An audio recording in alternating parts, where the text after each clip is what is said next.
Yoshlar bilan navbatdagi reysimiz Toshkent avtovokzalidan chiqib olmoqda. 19:00 da postavkalarimiz bo'lib o'tadi.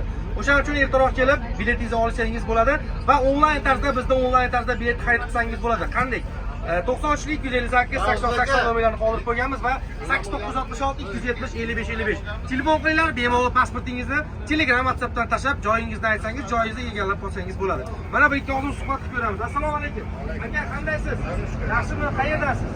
Qashqadaryo G'uzordanman. G'uzor taqdirini eshitgansan, Moskvaga ketyapman. Yaxshimi? Yo'q, mana. Cho'tkini tavsiya qilasizmi? Конечно. Ha, yaxshi. Mana amaki bilan ketyapman. Bilet ochiq oling. Necha pul kassada? 5000. 5000 rubl. 860 ming so'm bo'ladi so'm. Tushunaman. Tanlovda dashmaninglar yaxshimi, hamma yo'q? Mana komport hamma narsa. Akalar, kamchilar yo'qmi? Assalomu alaykum. Akalar, qandaysizlar? Как вы? Граждане Таджикистана тоже можете приехать, чуть на расход будет в России таможенники. Вам можно исправиться. Вот граждане Таджикистана тоже ездят, братан. Ребята, aloqaga chiqaverasizlar, tanlovda dashmanglar, ekranda shoshlik kassa nomerlarimiz. Sog' bo'ling.